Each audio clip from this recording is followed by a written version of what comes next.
Welcome to 2020 Politics War Room with James Carville, who's down in Mississippi. I'm Al Hunt here in Washington at American University, where we're the proud partners with the Sign Institute. We have two really special guests today, but let me first ask you to please subscribe to 2020 Politics War Room on Apple Podcasts, Spotify, Stitcher, or wherever you listen to your podcast.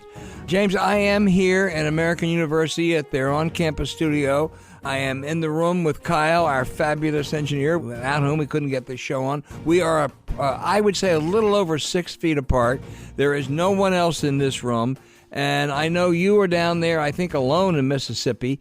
And I just want to, before we begin, encourage anyone who listens to this, whether you're 70 or 17, please self-isolate. Don't go out in crowds. This is the worst pandemic maybe we've seen since 1918, and really take the experts seriously. And I'm glad that Kyle can still get in here, but we're being very careful. And we, again, want to thank Amy Fine and the Sign Institute. James, we'll turn to the presidential race in just a minute, but first let's talk about the story of the year, the decade, maybe the century, the coronavirus. The Trump performance has been stunning even by his low-level or sordid standards. For 2 months, he played Nero as the pandemic spread. 2 weeks ago, it was a Democratic hoax, fake news. He belatedly calls it a national emergency. You got to go back to the pre-Civil War times, James Buchanan, to find out a president who has screwed up a crisis so much. And now they're finally doing stuff, but my fear is it's not only too late. It's never too late because we can do things, but it's later than it should have been, but it's too little. $900 billion economic stimulus package. If this crisis is worse than the 2008-9 downturn, the eco crisis, we need a lot more than that. Remember in 2009, Obama enacted an $800 billion stimulus because that's all I could get. Republicans wouldn't give him any more, and everyone agrees it wasn't enough. And we'll talk about the health ramifications with Zeke Emanuel in a few minutes, but we got to go beyond halfway measures. Of course we do. I mean, there's only one thing. You have to isolate. It's the only way. There's no other way. And we have to take human contact why don't we, honestly, we're going to need some version of martial law. Because if people are so stupid they go out and keep transmitting this, it just common sense tells you that. Until you get a vaccine, the only way you can stop this is the herd doesn't continue to transmit the virus. That's it. And it's just what it is. And why did we? In denial the whole time because people kept saying you have an idiot for a president, and we're going to have a national emergency, and that's where you're going to pay the price. And people, oh no, look, stock market's fine, look, jobs numbers are good. Yeah, he tweets and he shouldn't do that, but the tax cuts are working and everything. And then of course, this is what you're faced with. So I don't think anybody is really surprised by this. That there would be, in the event of a crisis, that he would not know what to do. And he doesn't have any people around him. He doesn't listen to people. He needs to get out the way and get whoever the Herbert Hoover of this country is and put him in charge of this thing. And you do need something like that. And this is really big. And Congress, rather than passing 3 or 4 different packages, go really big because the crisis may be. There are people who are going to be, out of work and their savings are going to be gone and they don't know what to do with their kids. Lindsey Graham said the other day, why do we want to give $1,000 to someone on top of their paycheck? Senator Graham, let me explain something to you. There are going to be a bunch of people who ain't going to get paychecks. And maybe that doesn't matter to your contributors, but it matters a hell of a lot to those people. This is not something where you go and you just play at the edges. I'm just serious here. There's not a person that listens to this podcast that does not think that Trump is a blooming idiot. All right? If you listen here and you don't think he's an idiot, there's not much for you to listen to in this show. So, yes, he's an idiot. Yes, they got every kind of thing they done. Yes, he's got to get out of the way. Yes, we got to go find our modern version of Montgomery Megas, Herbert Hoover, or somebody like that. So it's just what it is. We're in a jam. We don't have. It's not that we have no leadership.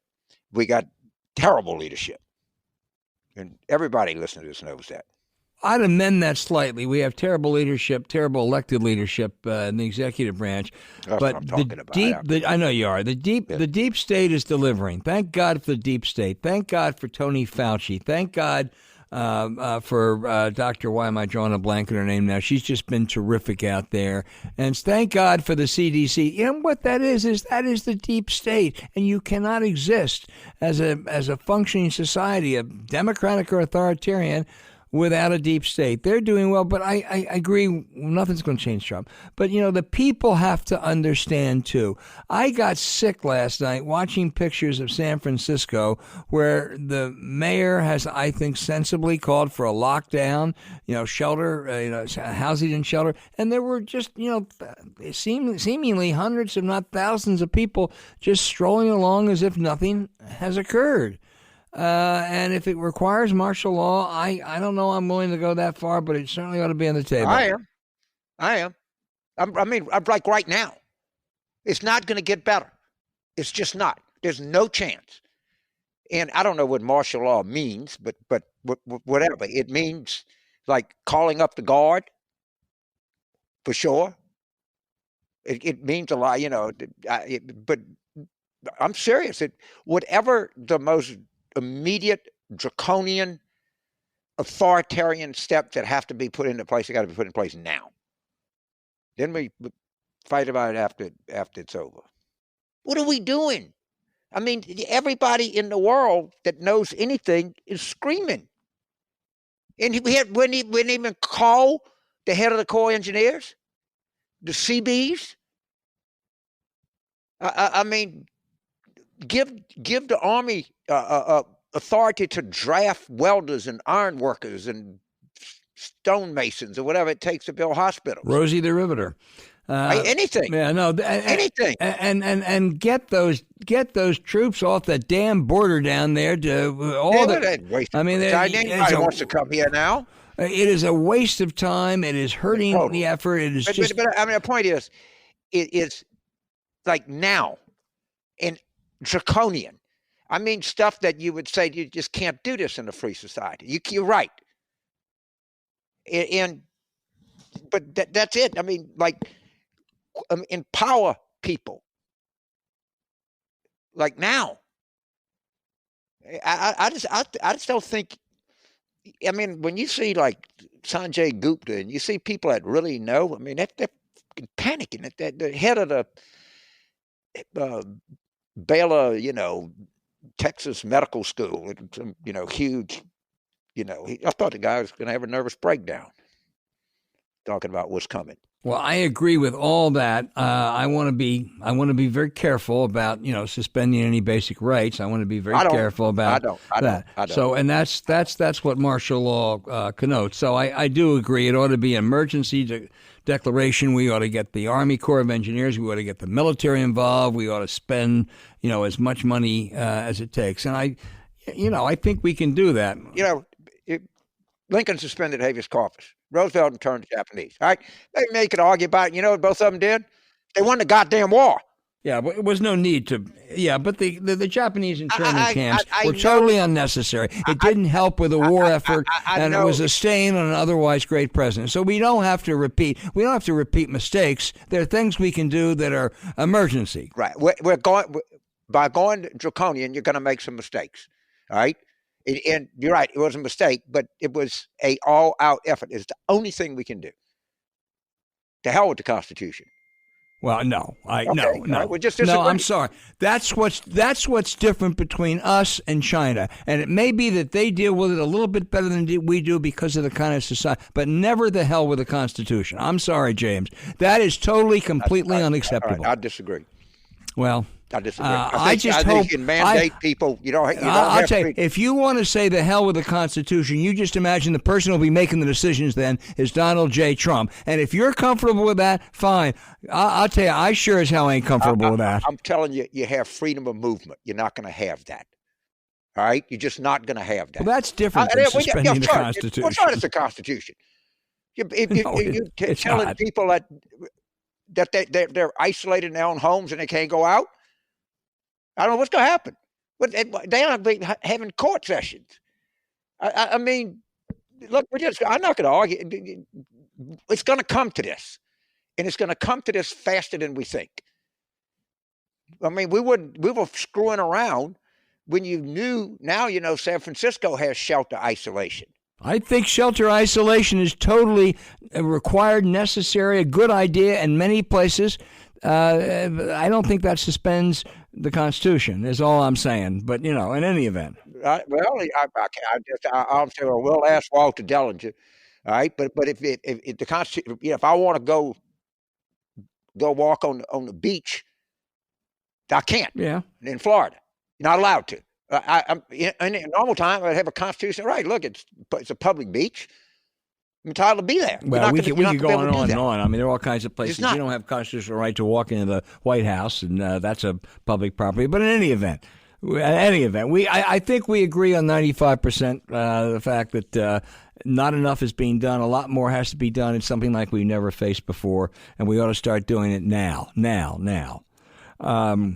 Let's turn to politics for a minute. Joe Biden, a clean sweep a couple days ago on Tuesday. He not only won, he won huge in Florida, won huge in Illinois, won decisively in Arizona. We know it's over. It's all over.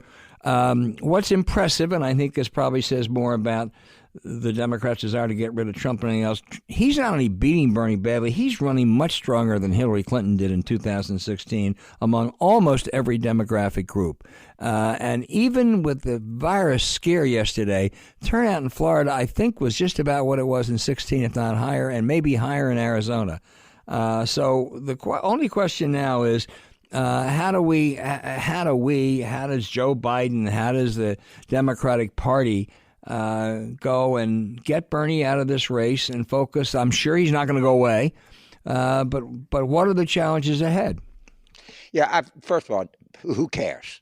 Right? I mean, the party has just made its decision. Bernie can do what he wants. It's look ridiculous, and if he wants to sit there and get the crap beat out of him every Tuesday between now and June, then go out and get the crap beat out of you. But I've moved on. Who cares? I mean, even at debate when he's attacking Biden for some stupid Social Security vote 30 years ago. I mean, you got to get over it. No one cares. The party, we're not going to have a convention. I agree. It's going to be a mail-in ballots. Biden is our nominee. It's not, honestly, it's just, he's running fine. He's going to win the frickin' election. I'm not, I guess the only thing that could save Trump is some miraculous vaccine, which is not going to happen. I hope it does. Which, of course, he invented. Well, yeah, he'll invent it. But that's it. It's not. It's over. It's who cares? Let Bernie Sanders do what he wants. He can't have the rallies. I mean, I'm sure they're going to miss the campaign contributions, but they're going to have to go out and earn a living on their own. Yeah, no, I guess I don't think it's unimportant how Sanders deals with this and how he is dealt with. I think it's clear staying in 2016 beyond any reasonable chance to even be a long shot at the nomination. I think that hurt Hillary Clinton. Yeah, I think what hurt is a lot of people said, "Well, let him stay in because I don't want him to win by too much. They'll go to therefore staying in doesn't help. But I don't think he's going to stay in. I think he's going to get out and he's going to suspend his campaign. But he's going to say, "Hey, I represent a certain constituency and we want to be heard." And I think how the Biden people deal with that. It'll be a challenge. It's not altogether easy, but there have been far worse problems in previous elections. Yeah, it's not going to be a big problem. I mean, Biden, you just listen to him and pledge this and that. Look, in 2024, I might vote for him. Who, Bernie? But right now, so I find a third of his message kind of appealing, to tell you the truth. Well, he not as much as Warren, but he diagnoses the problem, reasonably well. It's the solutions that are the issue. I mean, it is a very unfair society. We don't have adequate health care yet. ACA improved it. It isn't right that a lot of poor kids can't go to community colleges.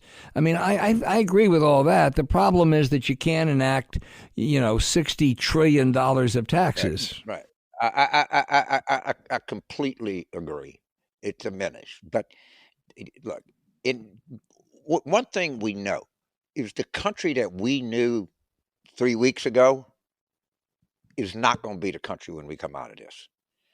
I mean, just and I know the modern monetary theory, and I know interest rates are at near zero, and I understand we're going to have to spend $2-3 trillion on this.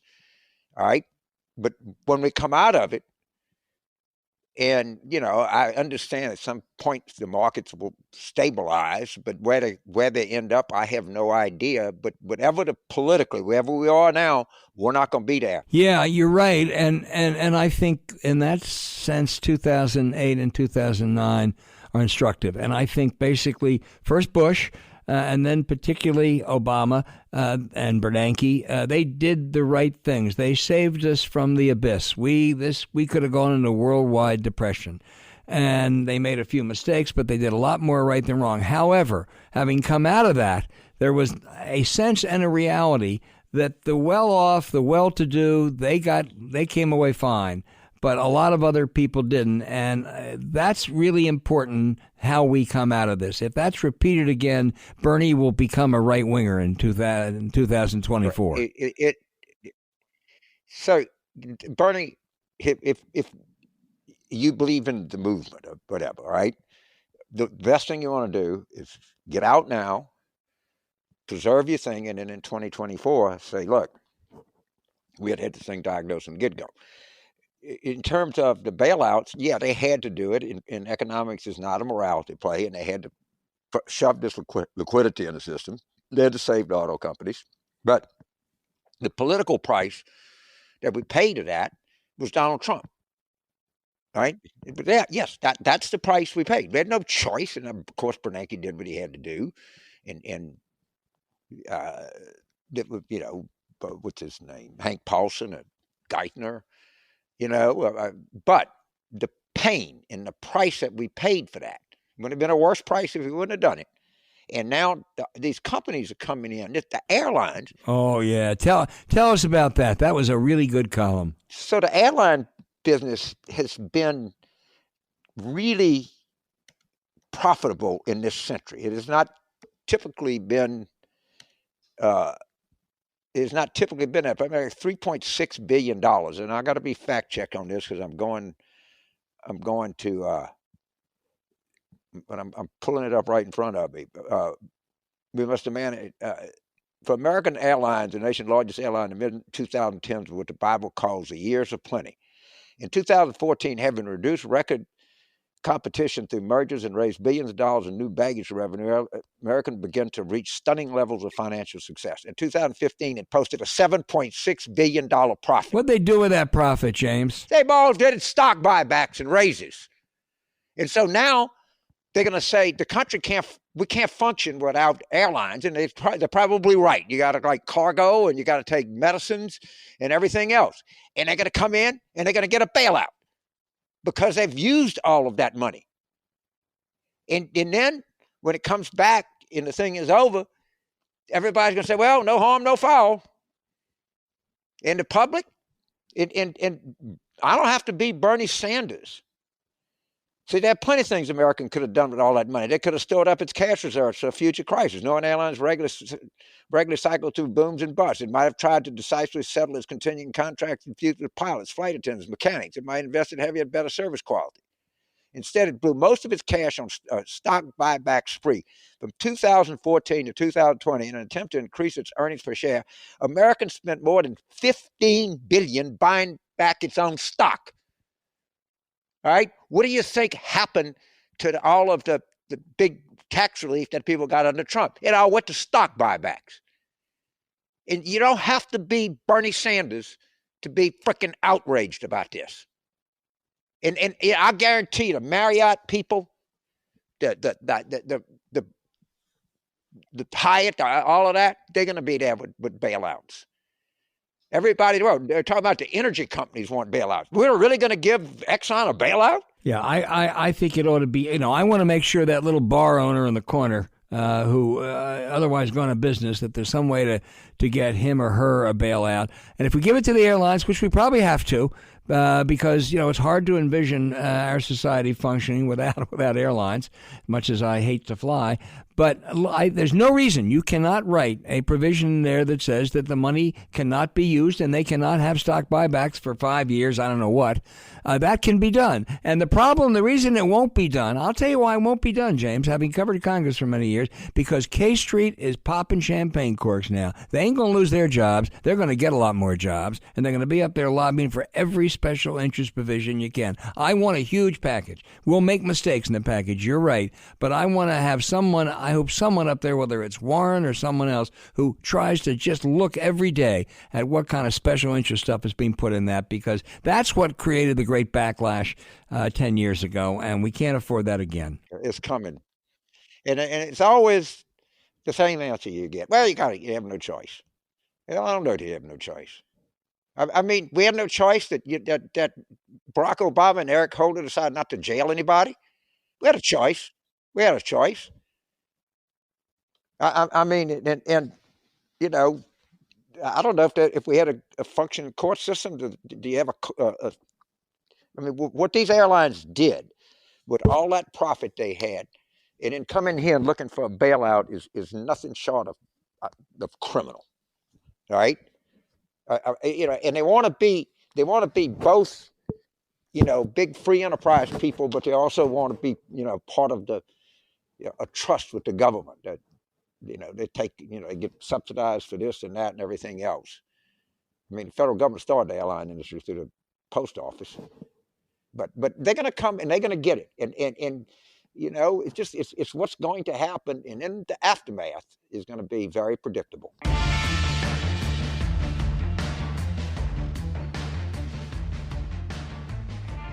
All right, James, we're going to continue with our run of terrific guests. Stephanie Cutter, Deputy Obama Campaign Manager in the 2012 election, worked in 2 White Houses, was in a pantheon of giants. She was one of the top advisors ever for Edward M. Kennedy. She was the founder and CEO of Precision Strategies and knows as much about politics as anyone. Steph, thanks for joining us. Thanks for having me. All right, Joe Biden wrapped this thing up. It's time to put this baby away, as they say. What happens now? What do you think happens with Bernie? What are Biden's challenges now? And are the Democrats in as good a shape as many think they are today? Well, what happens now? It's a little unpredictable with Bernie. There's news this morning that he's going to take the next 3 weeks to reflect on the state of his campaign. Nobody knows what that means, whether potentially he could get out or figure out other ways to affect the race, like working to impact the Democratic platform or issue management. I do think that there are really no contests over the next 3 weeks, so it is going to be quiet.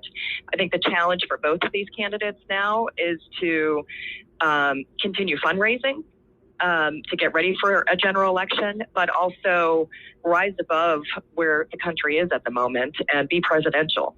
Be the person that people can picture in the Oval Office managing a crisis with full confidence, and start, and I think you've seen this with Joe Biden already, start comparing yourself to our current president and the mishandling of where we are. Well, if you were in your old shoes with John Kerry's campaign or with the Obama campaign, and you were there in Biden land right now, how would you tell him to do this? I mean, you mentioned he's made a start on that, but what would you tell Joe? What advice would you give the vice president for the next month?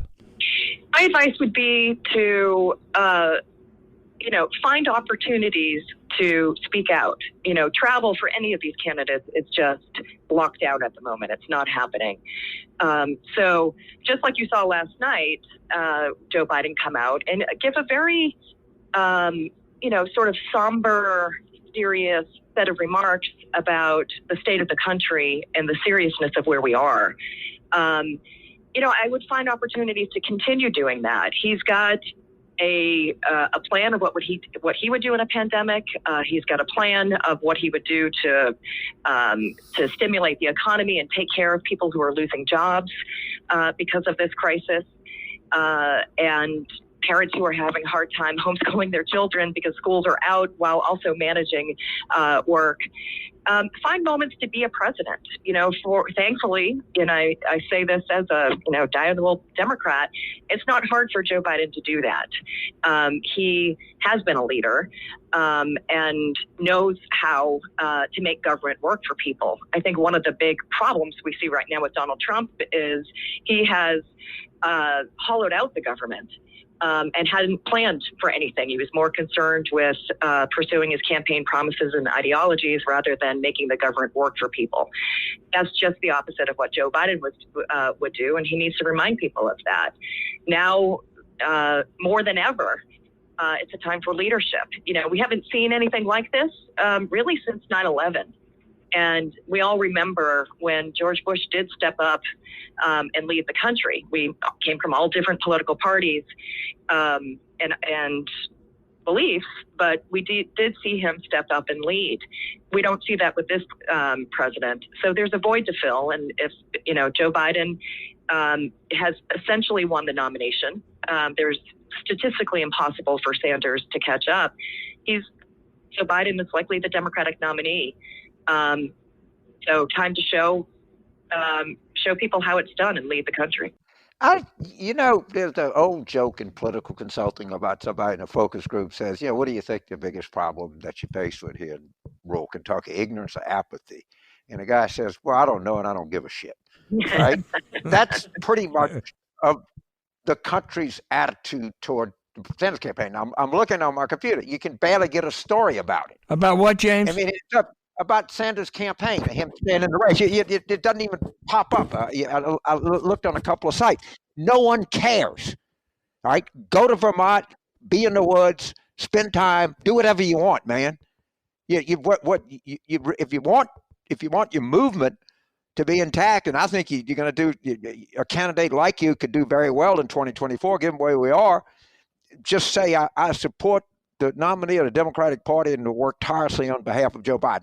That's what you do. And you do that, everybody says, well, you guy was he was a good guy. But he can stay up there and stew, and they can do anything they want. No one cares anymore.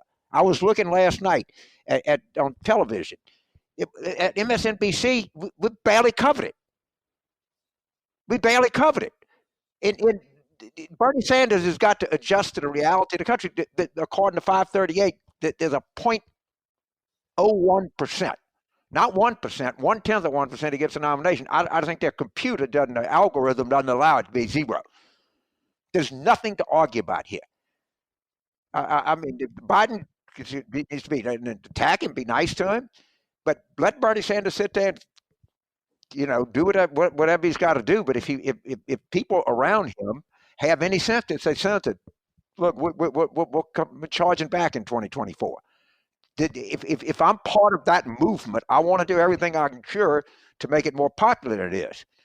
And that's one thing you could do, where people would stand up and say, God, Bernie Sanders is a class guy. Well, Stephanie, I don't disagree with any of that. I thought Biden actually was pretty good in that debate, that unusual debate last Sunday night. I thought the only mistake he made at the end, he didn't have to attack Bernie for those old silly positions he had. I mean, it's over. Could have done that a month ago, but not now.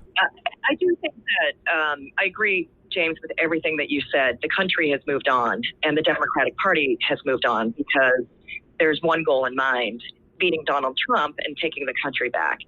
But Bernie does have a lot of supporters out there and has gotten a not insignificant number of votes. I think Biden is right to try to attract those voters to his campaign. And over the next 3 weeks, I think you'll continue to see an effort to do that while Sanders figures out what he's going to do. But the country has moved past him, and the party has moved past him. The party is consolidating around Joe Biden. He is going to be the nominee. It's just a matter when Sanders gets out and how painful he makes it for everybody. Right. And it doesn't matter. He didn't have any power. But, well, he has followers, though. He has followers, and I think it. He does, and be nice to him. Yeah. I'm not saying no, exactly. Be rude to him. Maybe, appreciate it.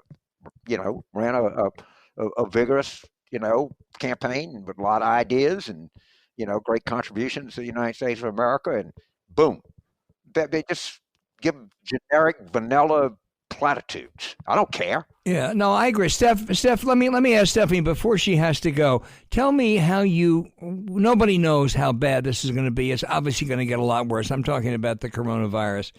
Do you have any early sense about how this is going to play out politically? Well, no.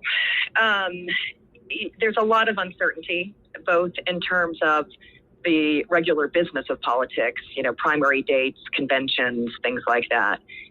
But there is also, uncertainty with how people are dealing with this crisis. Whether, we saw a large number of people come out and vote in Florida yesterday, despite all of the warning.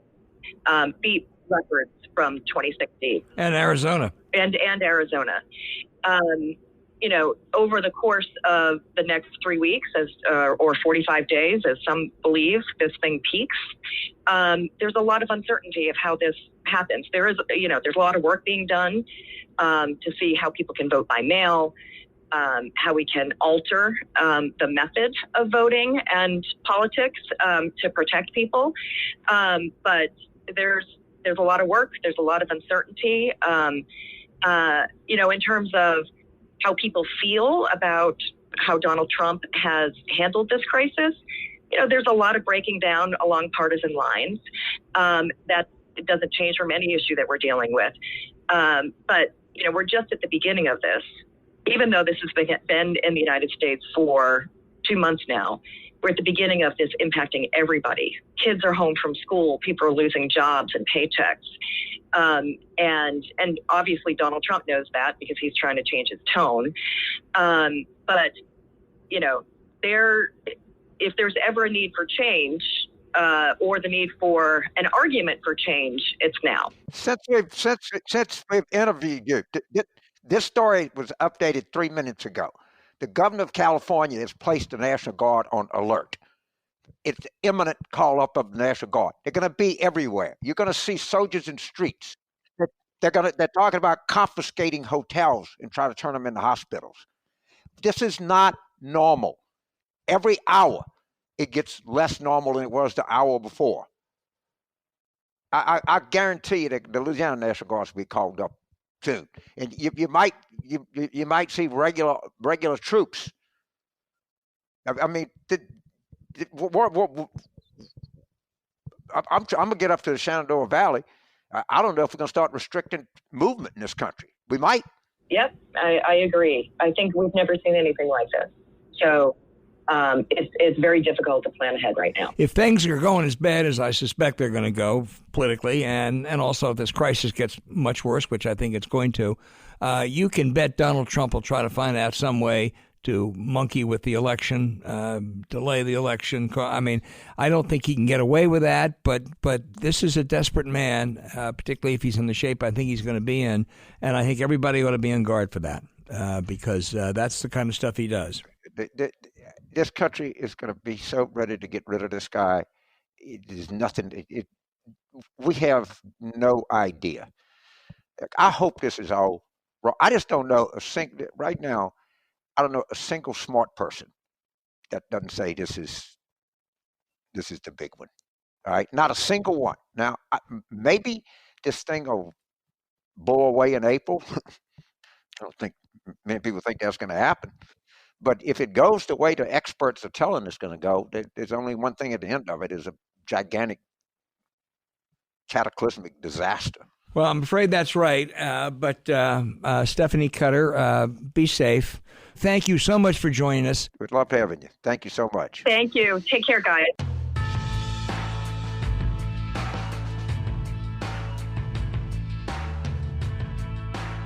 James, our next guest is, you can't get any better in talking about this crisis. We had John Barry on a week or two ago, who is the encyclopedic expert on the 1918 influenza. If you want to talk about a medical person who really understands this stuff, Emanuel is at the top of the list. He's a great oncologist. He was the chair of the Department of Ethics at the University of Pennsylvania Medical School. He's a professor there. He's the architect of Obamacare. He's on the Biden virus or pandemic advisory committee. And he just is an all-around incredibly smart guy on this sort of stuff and other stuff. Zeke, you wrote first of all, thank you for joining us. My pleasure, Al and Jim. This is a return visit. You wrote the other day that this pandemic has to be measured in months and months, not in weeks. And just reading the piece, but also between the lines, I get the sense that you think this could be much more severe than people have said so far. Well, I think everyone's focusing on the social distancing now. Everyone's focusing on, shutting down schools for 2 weeks or shutting down businesses to the end of the month. But we think that's probably short-sighted, not intentionally, but they haven't thought through, well, what does a pandemic look like over time? And the fact is, as we argued in the New York Times, this is probably around for 18 months. And I've noticed that the federal government appears to have also acknowledged that. This is not come and go. You hunker down for a few weeks with social distancing, and then we're all going to return to normal. But you're not saying that for 18 months we're going to have to self-isolate, are you? All of us? No, I'm not saying it. I'm saying this is going to be more like a roller coaster. We're going to probably for the next 8 or 12 months, we're going to have to, limit our activities outdoors and with other people. That's the main thing. And then we'll ease up because the number of new infections will go down, but then the number of new infections are going to go up, and we'll have to reintroduce these social distancing techniques. And then we'll be doing that oscillation on and off for the next, until we get a good vaccine, basically. Well, you also wrote that until that happens, and if this really does escalate, that there's the possibility that we're going to have to ration healthcare, and that really, ration whether some people get ventilators, whether some people are treated or not. Al, I don't watch TV, but the limited amount of TV that I do watch, mostly when I'm sitting on set waiting to be interviewed, that view is now catching on, and people are seeing, wow, we could have a tidal wave of people in New York. We could have a tidal wave of people in Seattle, San Francisco, that does overwhelm the healthcare system. That's the main rationale, by the way, of flattening the curve, is to space out the demand on the healthcare system. I think it's inevitable that whether you consider ICU beds, ventilators, personal protective equipment like the masks and gowns, even tests, we are going to be choosing who gets them and who doesn't. That seems inevitable. I will say, that is one of the most wrenching, tragic choices anyone, especially anyone in the healthcare field committed to, saving people's lives, making people's lives better, has to make. But we put it out there so that we could begin thinking about it a little more rationally and not, throw doctors and nurses in these decisions in real time, because that often does not lead to the best decision making, as we saw with Katrina.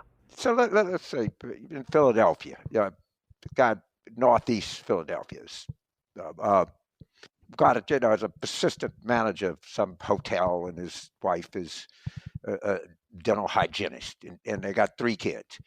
They're going to be in that house for the foreseeable future. According to the Imperial College report, the infections won't reach their peak until late June or early July. Yeah, that assumes no effective social distancing. I think if you see effective social distancing, it may be earlier than that. But yes, I may be a little more optimistic than the Imperial College report and saying sort of mid-May. But I think, those are the time frames we have to be on. Now, I do want to say I differ in an important way from what is being said. we have to social distance. We have to keep a 3-foot cordon around ourselves. But, and this is an important but, that doesn't mean you can't go outside. That doesn't mean you can't walk in the park and not interact with other people or not get close to other people, and I think it's a mistake to say, shelter in place, which means no going out. In San Francisco, if you're running along the Embarcadero, you're not gonna get sprayed by people, droplets. And so I actually think part of the thing that's hard for people is you're saying, well, you can't leave. That is probably, overdone. You're taking people who are feeling healthy, who's all their friends are feeling healthy, and you're saying stay in place because it's at risk. If you said, stay in place, you can go outside as long as you're not interacting with people, I think that's a more rational approach, and people feel better about that and probably would adhere to it better. And I think that's just, a better way of thinking of it. So the droplets are if you have 3 feet of space, you're safe from the droplets? Yes. So, most of us, maybe not my brother, but most of us, our droplets go with heat, and that's the key element. Also, you have to not be touching surfaces. But if you're walking in a park, like in Central Park, you're not going to be touching surfaces, right? That's not the problem. The problem is that someone might sneeze, and, as long as you're not within 3 feet, you're not going to knock into those droplets. Wow. I tell you, one of my great fears is what is going to happen in these what's going to happen in these prisons and jails, and guards don't go to work, which is not very difficult to see happening, and all of those things are steel, and there's not a particularly healthy population, and they can transmit they transmit everything. I think, James, your intuition is exactly right. We have a number of what I think of as petri plates in society. Prisons and jails are one of them. Nursing homes and skilled nursing facilities are another, where you collect people that may not have, may have comorbidities and other problems, and you're putting them very close together. It's a recipe, and then we're asking other people, like healthcare workers, like nurses, like house cleaning staff, like prison guards, to take some risks in that situation. And I do think that's this is the conundrum. This is the challenges that we're facing in this moment. Zeke, you have articulated as well as anyone the belated, the inadequate response from this administration. They're now starting to do things. I guess the question is it enough? What more can be done? What would you be doing right now? What would you be telling the president if you were in the White House right now? What more could be done? Yeah, it's a long list, but let me start at the top. The first thing is you've got to get a uniform response across the states. Every state for itself. So you've got progressive states that are really out there, and they're bipartisan, by the way. Ohio with Mike DeWine, a Republican, Seattle, California, New York, Connecticut, New Jersey. You got to get everyone on board, and there are a number of states that have done almost nothing or have a very tepid response. If I were partisan, I would say they tend to be red states, and that's not a good thing. This uneven response means, Americans, even if they're told don't travel, are still going to drive. I'm not interacting with anyone. I'm in my car kind of attitude. And they're going to be carrying viruses around. And that's a problem. So we need a much more uniform approach here, and for the White House to really lead on this and be very directive with the governors, not more ad hoc. So that's extremely important. Would you use the military? Oh, I think we're inevitably going to use the military. There's no doubt. We're going to need the military for mass hospitals. We're going to need the military probably to begin administering, all tests ought to come out of hospitals and healthcare facilities in the sense of taking the swab. They ought to go to drive-through areas so that people who want to be tested or need to be tested don't risk infecting other patients. So that's a necessary thing. We need a national cancellation of all elective surgical procedures. We probably need to shut down a lot of dental facilities except for emergencies because those dentists are at super high risk. So I think, there's a whole number of activities. I also think, Alan, James, that one of the things we need to do is to think through 2 steps ahead. My father was a chess player. He always said, you should not be concentrating on the move you need to make now. You need to be concentrating on the move you need to make 4 steps from now. And I think what in June and July do we have to be doing? And so you need to authorize not just the current task force, but a task force that thinks through the next things, because that'll influence the decisions you make right now in terms of how to support everyone. Just one more on this. I mean, let me ask you this, because I'm confused when you talk about the lack of facilities, which we hear is true everywhere.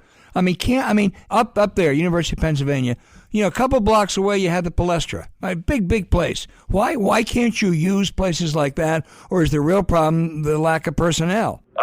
All of it is rate limiting. It's facilities, it's stuff like equipment, and it's personnel. All of it is, we're here at March, so graduation was going to be 6 weeks away. Probably the whole class that we were graduating of nurses, respiratory therapists, nurse practitioners, doctors. We should just put them out now and get them working now. In Philadelphia, we have recently closed a hospital, Hahnemann. We should probably make that a COVID-19 hospital and really concentrate the cases there so that they're not affecting other people. Recommission it. It's only been a few weeks, really. So I think there are lots of strategies that we could, and I don't think, by the way, Philadelphia is unique in that respect. I think there are lots of strategies we can use to do that. So I think that mental health is going to be a staggering issue as we go forward in this. Is there a antidepressant that you feel like is pretty safe? I'm trying to. I'm trying to be Dr. Emanuel. I'm trying to think 2 moves ahead. Get rid of Donald Trump. That's the best antidepressant I can think of. James, I'm not an expert in the best antidepressant in this case. I will say that there is an important role here for people who think about resilience and exactly this. One of the things this can do, and I've seen it in people already, is give them a sense of purpose. And it's like, okay, I've seen a chef. What can I do? I'm going to go out and cook meals and get people to support me so I can cook meals and distribute it to kids who are usually on school lunches or families that, someone's become unemployed and now, can't really afford food. And that's, there's nothing for getting rid of depression and getting rid of anxiety like I've got a purpose. And I totally agree with you, James. One of the problems of cooping people up in a house with no structure is, boy, do they get anxious and depressed and, ornery. And that is not a good recipe for society. It is true that it does increase their social connection with their family.